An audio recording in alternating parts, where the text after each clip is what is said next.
Thank you all. It's a real joy and privilege to be in this beautiful church and to be back in Minneapolis. I actually spent the summer of 1978 working at the U in a neurophysiology lab, and I had a wonderful time that summer. Came to really love Minneapolis, but of course I realize that those of you here 12 months out of the year see something a little different from what I saw in those 3 summer months. And I'm getting a glimpse of that today. Well, what I'd like to do is really focus a bit on consciousness and the nature of consciousness and what my journey says about that and why it has tremendous implications for how we understand the nature of our very existence and of all reality. I think to tell this story properly, I would like to see a show of hands. How many have not read the book Proof of Heaven? You won't be graded on this, I promise. Okay, good. Well, I really will not have time to recount that journey in detail because that's all available in the book. But I will hit on some of the high points of that journey and where they intersect with a deeper understanding of the nature of our existence. Now, important to understand in my whole story is realizing who I was before. I was brought up in a scientific family. My father was a tremendous influence on my life. He was very religious. He had grown up in eastern Tennessee. He knew that when he operated on a patient and that patient did well, it was mainly God's work and not his own. I grew up in the 60s and 70s, fully embracing science as the arbiter of truth. I'll tell you today, I'm more of a scientist than I've ever been. But I also realized that the science that I worshiped before my coma that happened 5 years ago, and I use that word intentionally, because materialist science, it says it's all just the whirling of electrons, protons, quarks, neutrons, atoms, molecules, the cells of the brain, and all the rest of physical reality. That material science is a faith-based religion that actually has very little to support it. Even the materialist scientists are in a headlong rush to tell you now that there's no material to the material world. It's vibrating strings of energy in higher dimensional space-time at best. I always love in this reference that beautiful quote from Sir James Jeans, spoken in the 1940s when he was wrestling with the deep mysteries of quantum mechanics. He said that the universe begins to look much more like a great thought than a great machine. And of course, I'm sure he had some idea of who was doing the thinking. And that's what this is really all about, is coming to a deeper sense of that.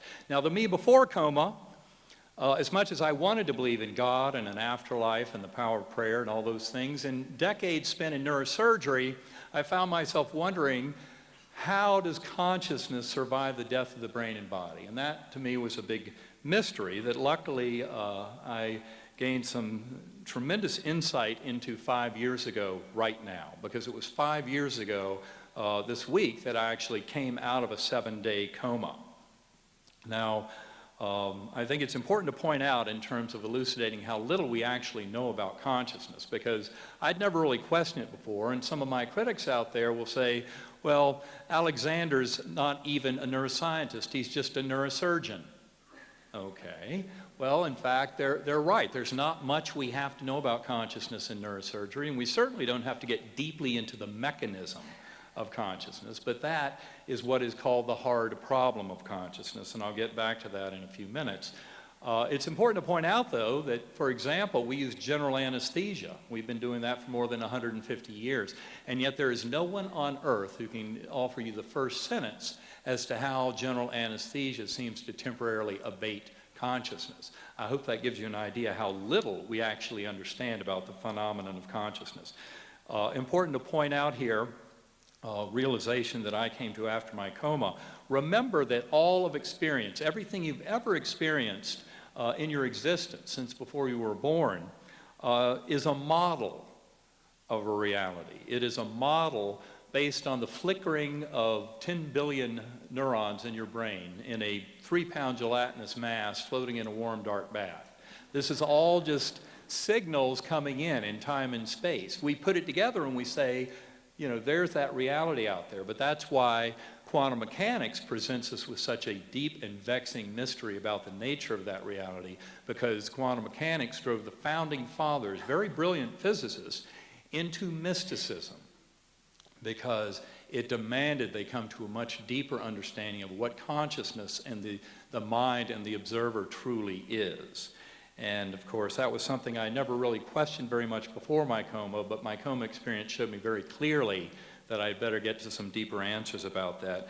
And in fact, I came to realize that everything I ever thought I could know about the nature of existence and reality had to be tossed out. I had to start over at square one to begin to get to this. Now, it turns out 5 years ago, that worldview of pure scientific materialism, thinking brain creates consciousness, the only way we can know anything is through our physical senses, that's local consciousness, and thinking that it's all birth to death and nothing more. Those three erroneous thoughts were in my mind. My coma showed me very clearly how they are false and started leading me towards understanding a deeper truth. Now, what happened is I woke up at 4:30 in the morning, November 10th, 2008, with severe back pain, and soon realized I had a very bad headache. Of course, anyone in medicine hearing of sudden onset severe back pain, severe headache, would think meningitis. Well, the doctor was already out. I was gone. My brain was being overrun by an extremely rare, aggressive, primitive, and absolutely should have killed me bacterial meningitis. And in fact, it was soon thereafter that I slipped into coma with grand mal seizures and was then rushed off to the emergency room, where a very astute physician realized I might have meningitis, did a lumbar puncture, and when the fluid surrounding brain and spinal cord came out of my back, it was thick white pus under pressure. And that doctor later told me that when she saw that, she knew I was dead. In fact, by going into a hospital with a diagnosis of gram-negative bacterial meningitis, going into coma within a few hours, I was already down below a 10% chance of survival. And that only got worse during the week. I was put on 3 very powerful antibiotics. In fact, by the end of the week, they had more than tripled the dose of one of those antibiotics, triple beyond the maximum dose recommended, trying to turn this around, and I was down to a 2% chance of survival.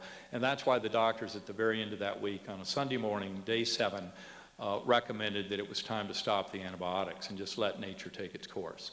And of course, it was soon thereafter that I started coming back to this world. Important to point out, my brain was so absolutely savaged by that illness that when I came back, I had absolutely no memory whatsoever of my life before coma, no words or language, although words came back within hours, no memory of my childhood, although that came back with the help of my sisters, one of whom is sitting here in the audience, Phyllis. I'm very grateful to all of my family for being there and all that they did, that loving connection to bring me back. And memories of that childhood came back with their help over the next few weeks. Memories of my knowing of brain-mind consciousness after 20 years experience in neurosurgery took up to 8 weeks to return. And in fact, all I knew when I came back to this world was this brilliant, incredible, ultra-real spiritual journey I had been on deep in coma. Now, the me before would have told you that with such an illness, given that that kind of severe bacterial meningitis is a perfect model for human death. In fact, it's so perfect that almost nobody ever comes back to tell the tale. And that's why my story has garnered significant attention in the medical and scientific communities, because in fact, using the thinking of that conventional neuroscience, given the destruction that was apparent to my doctors through neurologic exams and scans and lab values, I should have had no experience at all. At best, maybe that first phase that I describe in the book, the earthworm's eye view. That's where the whole experience started. For me, it was a very primitive, coarse, ugly existence, very unresponsive. And luckily, it didn't last forever, even though it seemed to at the time.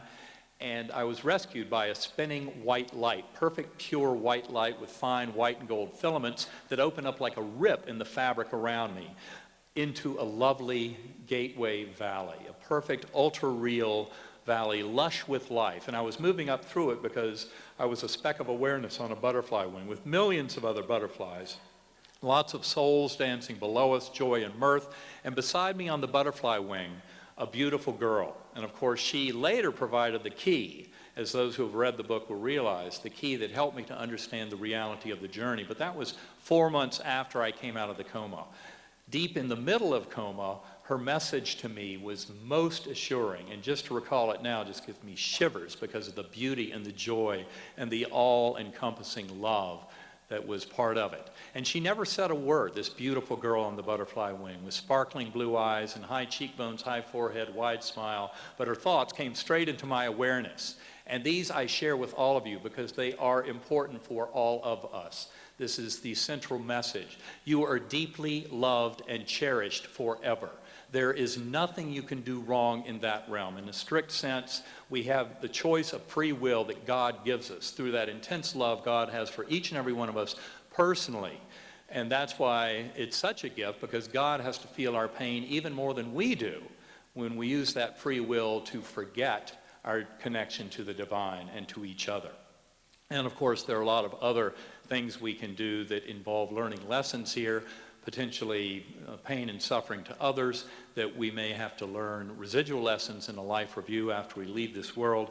But the message from her was very clear: unconditional love, infinite love of that Creator. And in fact, in that beautiful realm, that was greatly amplified because the joy and mirth in all of these souls down below was fueled by these swooping orbs of pure golden spiritual beings up above, leaving sparkling trails and emitting these anthems, crescendo after crescendo, of the most beautiful, to say the word heavenly, of course, goes without saying, but as I put it all in writing, weeks later, I said that those swooping orbs of light above were angelic choirs. And in fact, the beauty of that realm was only the beginning, because those angelic choirs, just as that spinning melody, that white light that had ushered me from the earth were my view into that lovely gateway realm, music, sound, vibration. This is a huge part of the work that I do now in trying to take the lessons from my journey and from cultures going back thousands of years about music and sound, and also the scientific aspects that I discussed towards the end of the book about using various audio patterns to synchronize the hemispheres and basically to duplicate the biggest mystery of my journey. That is, the me before coma, the scientist thinking brain creates consciousness, would have told you the next step beyond the earthworm eye view, because I think the earthworm eye view was the best consciousness my brain could muster while it was soaking in pus. Well, in fact, that's why it was such a deep mystery that instead of nothingness, the next step from that earthworm eye view was one of opening into this white light in this brilliant, ultra-real realm of pure conceptual flow and of love and of emotional power in that gateway realm with the unconditional love and the beauty and joy down below me with all of those spiritual beings and the swooping orbs of angelic choirs above. And of course, yet again, not just the melody of that white light that ushered me in, but also the music of the angelic choirs above offered a traversal into higher and higher spiritual realms, as I describe in the book, ascending and seeing every bit of this realm collapsing down, even the spiritual realm in what I call deep time, a higher causality, collapsing down and going out into the core. Infinite inky blackness, but filled to overflowing with the divine love of an infinite being of compassion and mercy. And of course, when I came back, I was still so absolutely awed and shocked by the power of that beautiful being, that deity at the core of all, in that core realm, that for me, the word God was too puny a word. It was a little human word, and it had a little bit of baggage, and therefore I referred to that infinitely loving being as Om. That was the sound that I heard in that realm. And of course, it was only years after that that I started hearing that to other people, Om means something very similar. But I knew nothing of that at that time. And to me, the word Om had no baggage, and that's why I attached it to that being. But of course, as I started writing all my experience up and trying to explain it, I realized that to discuss it with other humans, I was referring to what some might call God. Others might call Allah. Others would call Brahman, Vishnu, Jehovah, Yahweh. I don't care what the words are. The words get in the way. They make it look like it's an intellectual discussion, you know, some high school or college debate. It's not. That world is absolutely real. And that is something that is coming to this world in no uncertain terms as this world awakens even now, which I think is happening for a very big reason. Now, it turns out the reason that I was so shocked by all this, as I said, the neocortex. Modern neuroscience would tell you that The rich details of any kind of conscious awareness and experience depends on at least part of that neocortex, the outer surface of the brain, the human part of the brain, being intact. And that's why severe bacterial meningitis was such a perfect model for human death. And in fact, those who have read the book will realize I put together 9 hypotheses. There were actually others that I entertained with colleagues in trying to explain this experience as a brain-based mechanism. I was completely blown away by the power of that ultra-reality, as are so many others who have near-death experiences. And it's something that, of course, we cannot really put into words.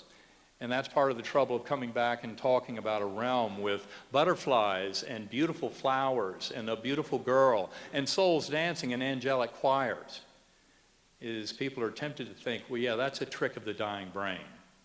Well, guess what? I think a better way to look at it is it's much more like Plato's world of forms. It's an ideal world that's much more real than this one.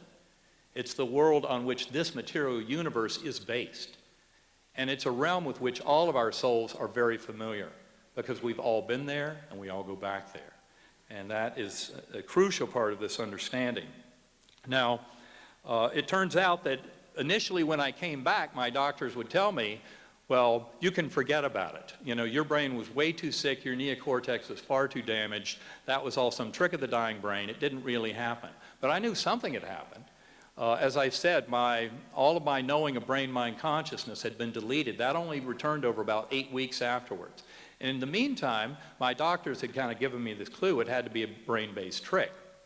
And so, in fact, that's how I treated it, even though I found it to be astonishing. As I told my older son, Eben IV, who came home the day before Thanksgiving 5 years ago, and that was 2 days after I got out of the hospital, he could tell there had been a tremendous change. He had seen me in the hospital for 4 days and nights. He had gotten there that first night right before Phyllis arrived and saw that corpse being ventilated 12 times a minute by the machine. He knew I was already gone. And so he was especially shocked. Of course, he had heard that I was coming back to this world, and he came home from school that day before Thanksgiving, and he was amazed. He looked at me. I was 13 pounds lighter, had an IV in, getting home antibiotics, but he could tell there had been a tremendous transformation. I was much more present than I'd ever been. And he could tell the passion I had to try and record all this and understand it.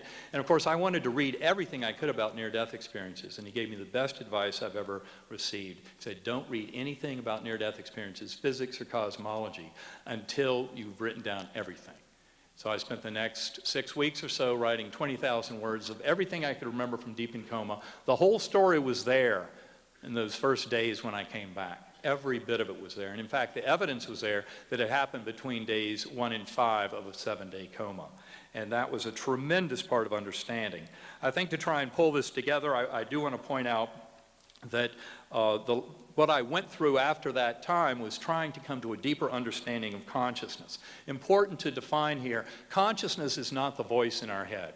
I would have thought that before my coma. You know, the little voice that we hear in our head, that's actually your linguistic brain. It's tightly tied up with ego and with self. And in fact, there is far deeper wisdom within our consciousness. And the little voice in the head is not even the decision maker, oddly enough. I talk about that briefly in my book, referring to the experiments of Benjamin Libet, where you can actually record electrically over the surface of the scalp, record brain activity, and demonstrate that that little voice in the head is informed of the decision, but it's not the decision maker, because the decision is made earlier than that little voice is aware of it. An important implication of all this, for some people, they often ask, well, are animals conscious? Well, actually, animals can be extremely conscious. I would say even more so than humans sometimes, because the little voice in our head actually gets in the way of deeper consciousness. That's why I do so much work now with meditation, centering prayer, the work with sacred acoustics, as I've said, in developing sound files that help people get into deep transcendental conscious states, which I am convinced are freeing us up into non-local consciousness. The true consciousness, a better way to look at it, is the observer. It's the observer that sees that voice. And that is the real mystery. I would say the voice in our head is little more than a fancy parlor trick. As a neurosurgeon, I knew the parts of the brain devoted to that are very small and minimal. In fact, the observer aspect is the far richer part of this, and that's something that I get much more in tune with in the meditations. Now, it's important to point out that it's not like this is a simple issue, the mind-body debate, trying to look at what is mental versus what is physical phenomena, the mind and the brain. That discussion's been going on for more than 2,600 years. You'd think we'd be getting close to some kind of an answer. Well, I think we are getting closer to an understanding, but I also realize from my journey that human brain and mind will never understand everything. And in fact, the hard problem of consciousness, which basically says that no neuroscientist on earth can give you the first sentence to explain how the physical brain might give rise to consciousness, is arguably the most vexing conundrum known to all of human thought, the hard problem. And that is something that I was really not very aware of before my coma. So I think it is important to point out we are conscious in spite of our brain. The brain is there more as a reducing valve or filter. In fact, I recently finished Wilder Penfield's wonderful book, The Mystery of the Mind, which was published in 1975. Penfield was probably one of the most renowned neurosurgeons of the 20th century. And he probably still holds the record with having stimulated the brain, electrical stimulation of the brain in awake patients more than any other neurosurgeon. He did it tens of thousands of times. And one thing that he was absolutely convinced of, the mind is not in the brain. Never once in all of those stimulations was there a free will type of event. Every single one, no matter what the effect of that electrical stimulation, the patient felt like a puppet on a string. They knew. And the point that Penfield took from this is it was very clear, as it's clear to me, the mind is not created by the brain. And the implication is tremendous. The implication is that when our awareness is freed up from the physical brain and body, say at the time of bodily death, it actually comes to a much higher level of awareness, reuniting with the souls of departed loved ones and with the divine, going through that life review. It's a tremendous shift in my understanding of brain, mind, consciousness, and the very nature of all of existence. And as I said, not only the hard problem, but the hard problem of consciousness, but the enigma of quantum mechanics is a very, very deep mystery that demands that pure materialism basically says that pure materialism in science is far too simplistic and cannot possibly explain it. Soul, spirit, consciousness, absolutely real at the core of all that exists. And that is a tremendous shift in my thinking, and for a lot of others. But I tell you, a lot of the scientific community, medical schools, nursing schools, asking me to come speak. This is an awakening that the scientific community is very much open to. People often ask, well, what do your scientific colleagues, your critics, think of this? Well, I had a lot of help from very open-minded skeptics, open-minded critics in trying to get deeply into this mystery and understand the revelations of my journey. And that's to be distinguished from the few voices out there that are so hooked into scientific materialism that they can't possibly let go of their thinking, and they insist that my adventure must have been some hallucination or dream. Well, important to point out that for weeks after my coma, I was my own worst critic. I was the one thinking it had to have an explanation in the brain. I was the one going to my colleagues and to my doctors and others, going through those medical records and trying to explain it as occurring in my brain. And it was really through their insistence that I started realizing it was too real to be real, as I had told Eben IV the day before Thanksgiving, because it really happened. But it really happened in a realm that's far more real than this one, at the eternal home of our spiritual souls. And I think very much that my message is one that transcends some of the confusion that can come from that either-or thinking. It says you're either spiritual or you're scientific. And also that says that there are fundamental differences between the religions and that one religion might be better than the others. Well, in fact, that kind of thinking is very misleading and confusing. It's a dogmatic, basically dysfunctional human thinking, trying to kind of limit things out and compartmentalize it, and that's where so much of the confusion comes in. So it's very much by ascending above and beyond those false definitions and boundaries that we can get much closer to truth.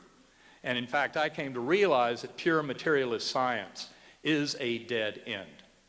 it will succumb to those deep mysteries at the impasse of the hard problem of consciousness and the enigma of quantum mechanics. Some of you may be familiar with the idea of the God of the gaps. That's a general idea in kind of the skeptical and scientific community, that God fills in the gaps for what we don't know. Of course, in this era of publish or perish, or as I used to say at Harvard, publish and perish, it turns out that God of the gaps is an idea where publish and perish, and then finally somebody has a theory of everything, and of course they're clamoring to get to the front of the line to give you the theory of everything. One thing my journey showed me very clearly: human brain and mind will never have a theory of everything. Don't be a fool. Don't go that route and embarrass yourself. And what I would put out there is, what do you think God of the gaps looks like if there is truly an infinitely powerful God at the core of all existence?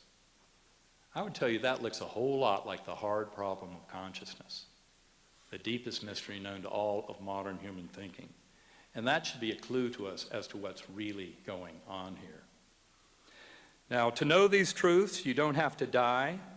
That's why I'm a big fan of deep meditation, centering prayer, and once again, remind you the work of Sacred Acoustics. Those who are interested in those kind of sound meditations, I work very closely with them to develop these, and you can go to sacredacoustics.com to learn more about all that and about brain entrainment through sounds. It turns out that, as I often say, we're conscious in spite of our brain, and the brain actually, I believe, serves as a veil. And I would say, in fact, that that neocortex is a big part of the veil. To me, the very clear proof of that in my experience had to do with that transition in The Earth Were My View, seeing that beautiful melody, that white spinning light that came towards me and opened up into an ultra-real, rich, vibrant, verdant valley far beyond earthly description. And I was deeply mystified by that transition from what I saw as the best consciousness my brain could muster, soaking in pus, this very primitive, unresponsive realm, up into the brilliance of that valley. And I would say that, in fact, that's what led me into the audio manipulations of brain entrainment, was thinking if I could occupy my neocortex electrically using sound, as is portrayed in the work of Sacred Acoustics, that maybe I could duplicate that. And that's why deep meditation, centering prayer, for me, is a very clear avenue to get right back into those realms, into much deeper knowing of those guides, of that eternal, infinite, spiritual God at the core of it all. For those out there in neuroscience who say, wait a minute, you're saying that some kind of damage to the neocortex can lead to enhanced function? Well, I would point out terminal lucidity. I give an example of that in my book, and this is something often seen when a demented elderly patient is in the process of leaving their physical body once and for all. They have moments of lucidity where their thinking is clearer than it's been in years. And they often have that at times when they're seeing the souls of departed loved ones there to see them. That's an example of thinning of the veil of the brain and allowing us to see the true richness of our existence. The other example I'd give out there for the clinical neuroscientists having their doubts are the phenomena of acquired savant syndromes. And of course, after brain injury and in autism, things like that, people can have very advanced, superhuman abilities of memory, of calculation. I had one patient who had been hit in the head with a baseball, and he came to me afterwards and realized that he asked me if I had a map. I showed it to him, and then he looked at it for 2 seconds and went on to draw the entire map just from memory. And he said, "Doc, I couldn't do that before. Can you explain that to me?" No, I really couldn't, but I'm getting closer to it now. I think to close, I would like to finish with a quote from one of my favorites, and those who've read the book realize I quote Albert Einstein a lot, but this quote is actually from Nikola Tesla. Tesla, a brilliant, brilliant scientist who I think is somewhat underrated by our scientific historians. And Tesla said that when science begins to investigate non-physical phenomena, and I would paraphrase, that would include consciousness, soul, and spirit phenomena. In the first decade, science will uncover more than in all of its previous history. And I believe we're getting into that decade even as we speak. Thank you very much for coming today.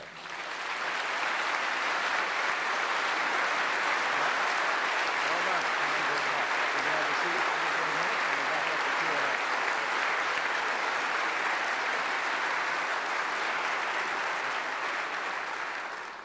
Thank you, Eben Alexander. You're listening to the Westminster Town Hall Forum, broadcast from Westminster Presbyterian Church on Nicollet Mall in downtown Minneapolis.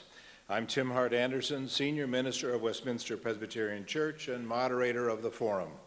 Our speaker is neurosurgeon and author Dr. Eben Alexander. While the ushers collect questions from the in-house audience, I'd like to invite the radio audience to join us here at Westminster Church for our winter-spring season, which begins on Tuesday evening, February 11th, when Sue Monk Kidd, the author of The Secret Life of Bees, will be our guest speaker. Visit our website, westminsterforum.org, in the weeks ahead for information on our upcoming season. And now, Dr. Alexander, if you would return to the pulpit, I'm tempted to call on the choir for a little bit of music, but they're shaking their heads. So if you will return to the pulpit, I will present the questions from our audience. Okay, thank you. In your book, you repeatedly use the phrases up there and down here. Can you describe for us something of the geography of consciousness? Okay, well, that's a very good point. It turns out it's all right here. And in fact, that part of the understanding, as I said, this trying to comprehend my journey and how to put it together in proper perspective, a huge part of that understanding is realizing that the material world, as I pointed out, the materialists are in a headlong rush to tell you there's no material to it. In fact, they're also in a headlong rush to tell you that past and future are not at all what they appear to be. They are really constructs of consciousness, and they're fairly symmetrical at that. I think to understand what I've had to wrestle with, I think the near-death and shared death experiences. Shared death are where souls are there when others make the transition, when they leave their physical body. And I know there's some in this audience today who have had a shared death experience where your soul goes right out there.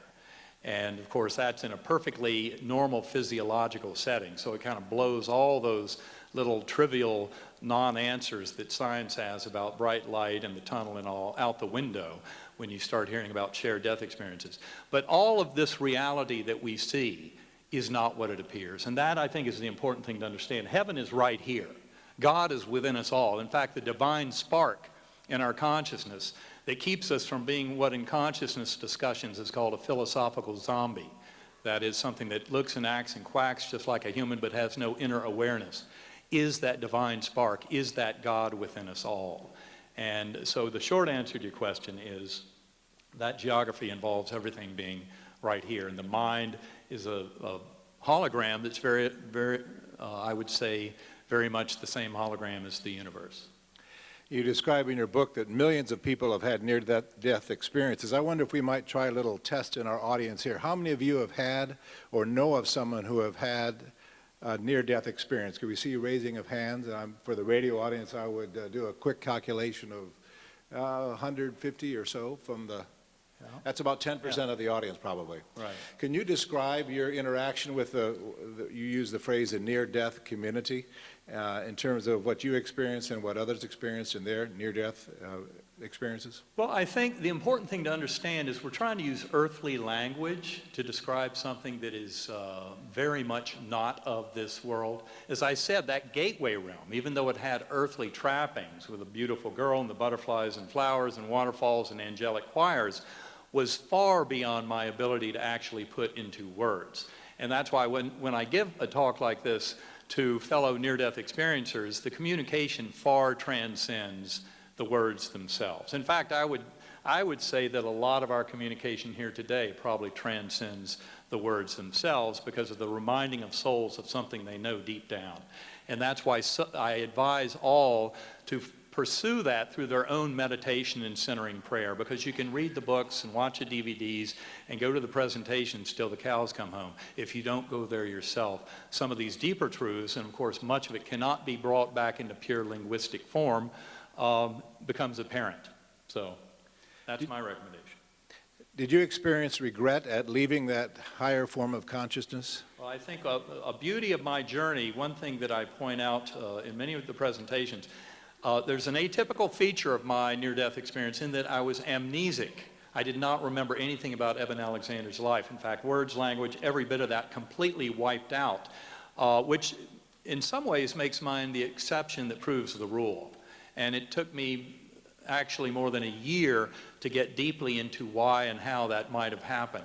And it has to do with the fact that to get the full power of the reality of the journey, I had to be amnesic for my life before. And I think those who have read the book will understand where that's coming from. But it had to do with the identity of the beautiful girl on the butterfly wing. And that gave it some very atypical features. But in fact, what I came to realize, especially when I started reading not only the near-death literature, but the afterlife literature going back thousands of years, and of course the writings of religious mystics and prophets going back thousands of years from all faiths, is the similarities far outweigh the differences. And of course, the skeptics can bang their head into the trees about the differences between these tales without realizing that there's a far deeper reality underlying them. And that's the part to know about. The Town Hall Forum audience is deeply musical, and of course we also began this program with Kathy Romey and the Minnesota Chorale, so they're primed for music. And you mentioned music, and there are a number of questions coming in about the nature of that music. Can you describe it? Could you hum a tune maybe? Or anybody bring a kazoo? Well, in fact, I'm working on bringing that music back. I can tell you, you cannot bring it back fully to this realm. And I'm not a musician, which makes it a little more difficult, but I am working with people who are very good at that. Saskia Moore, who works in London on something called Dead Symphony, and also working with Alexandra Tanuth, who is a very close friend in New York City, who has an interest in ancient musical instruments and tuning, and of course he does a lot of the work also with sacred acoustics. Sacred acoustics, Kevin Cossey and Karen Newell, are actually deeply involved in how sound has been used at ancient sites of worship and of transcendental types of conscious journeys. And so music is a crucial part of it, but I cannot hum those tunes. I'm working on bringing it back, but it has everything to do with the work that I do with sacred acoustics, so you can learn more about that by checking them out. A number of Lutherans in the crowd today asking questions about hell.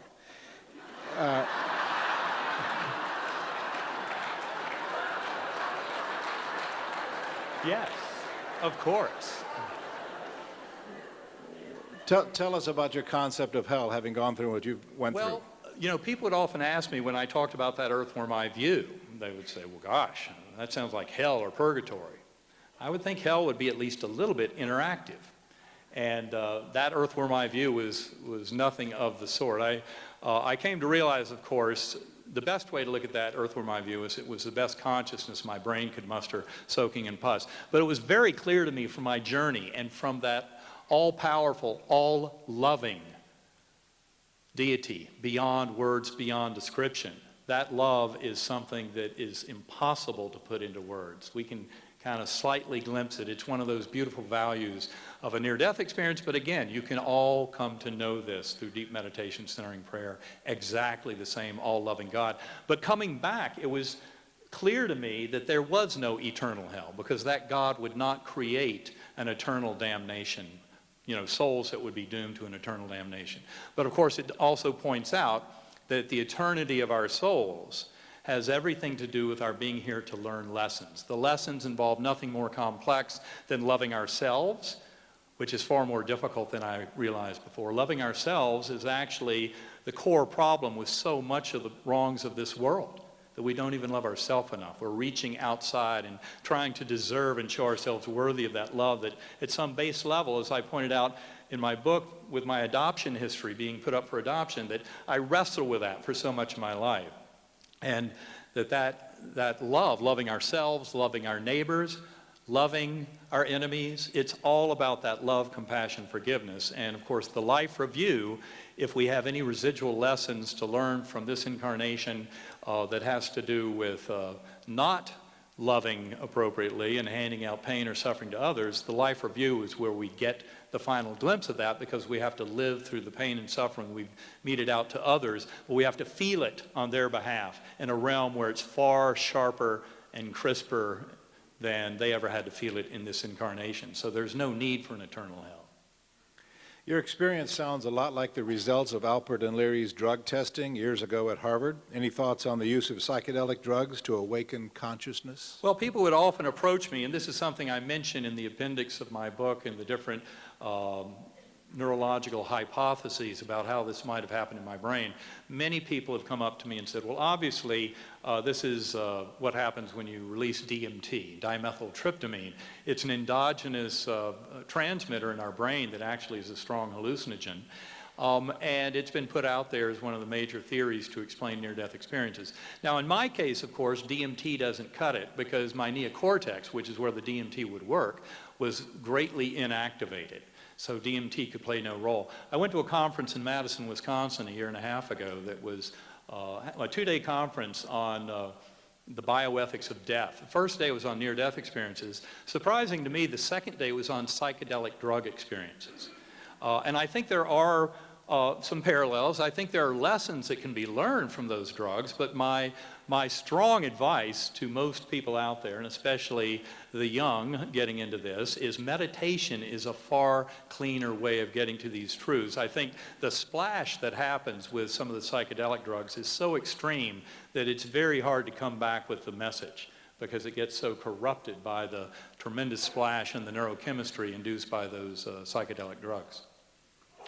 One of our listeners in the audience says, just after I read your book, I was contacted by a good friend who, because of infection, was in an induced coma for 21 days. His experience was quite the opposite of yours, one horrific nightmare after another.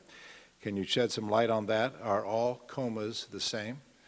Okay, that's a very good question. I think there are a few major points to make about that. One is those who study near-death experiences will realize that about 2 or 3% of near-death experiences are what are called hellish N.D.Es. Now, surprisingly enough, the vast majority in our culture that is kind of hooked into this materialist mindset, the vast majority of near-death experiences in our culture are of souls that rocket right up into those beautiful realms and are very willing to let go of their physical kind of ego and, you know, this incarnation. Those hellish N.D.Es, in my view, are incomplete. If I had gone to the earthworm's eye view and then come back to this world, I would have had a hellish N.D.E.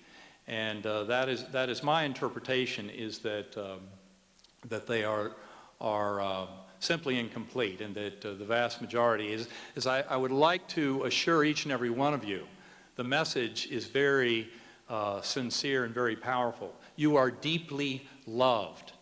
And it's simply by knowing that the infinite power of light and love in the universe, a God beyond all description, loves each and every one of our souls so dearly as to welcome us into those higher realms without any, further problem. So in fact, I think, a drug-induced coma can be a very different thing, although people can have very profound NDEs even in a drug-induced coma.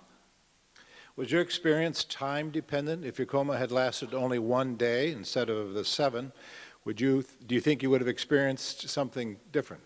That's a very good question, too. If you would ask me when I came out of coma in those first few days, how long you were there, I would have said months, years, I don't know. I mean, any concept of time gets completely lost. Very important to point out, as I said earlier, that material science is coming to a point where they'll be telling you that past and future are not what they appear to be. This has to do with getting into the really deep mysteries of quantum mechanics and of relativity, and of trying to bring them together and come to a deeper understanding, and coming to realize that there is no arrow of time in the world of pure physics. It can flow either way very easily.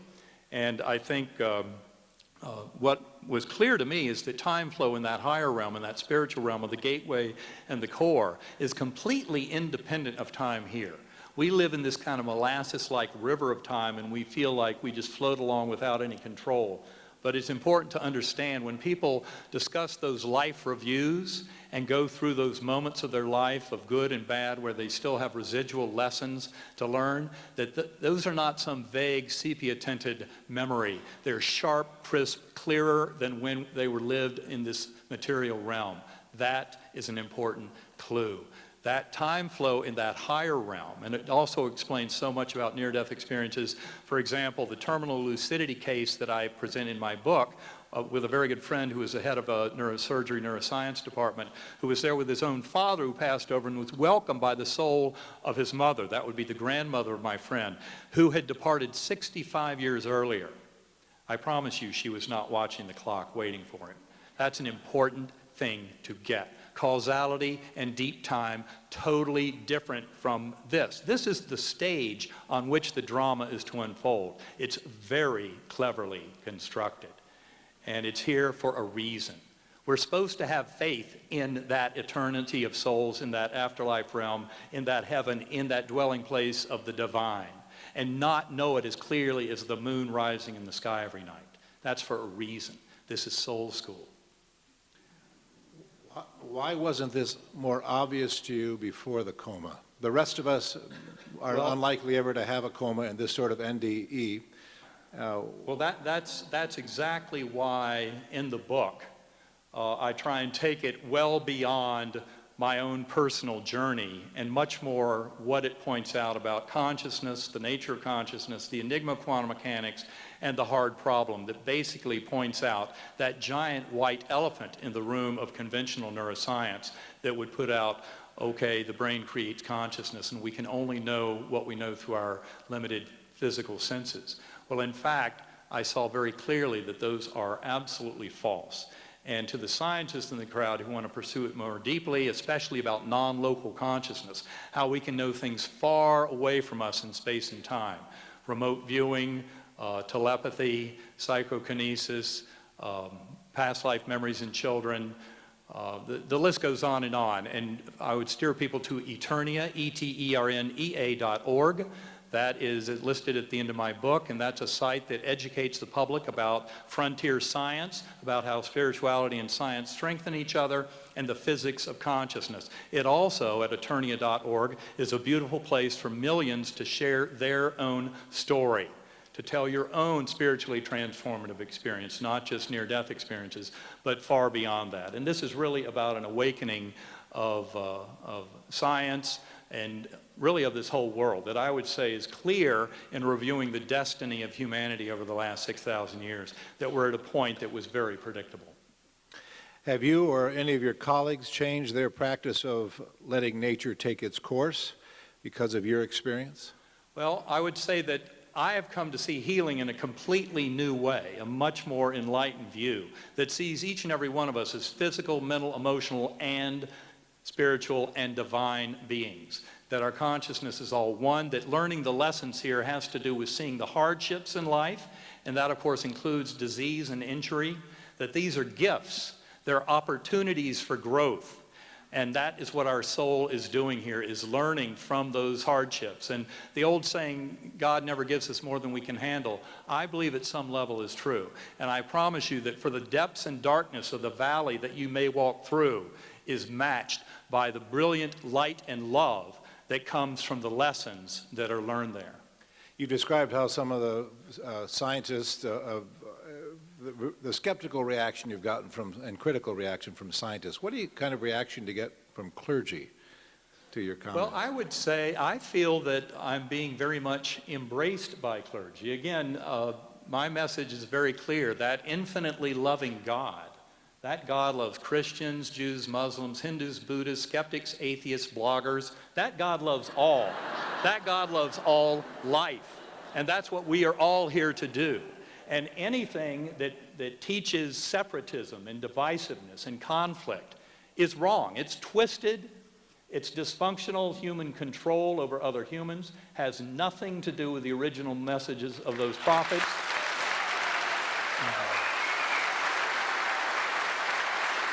And I would say souls know this, and this is part of the global conscious awakening that is coming to this world now. It's going to be unprecedented change, and I'm very optimistic about where it's going. Thank you, Dr. Eben Alexander. Well, thank you. God bless you all. Thank you so much.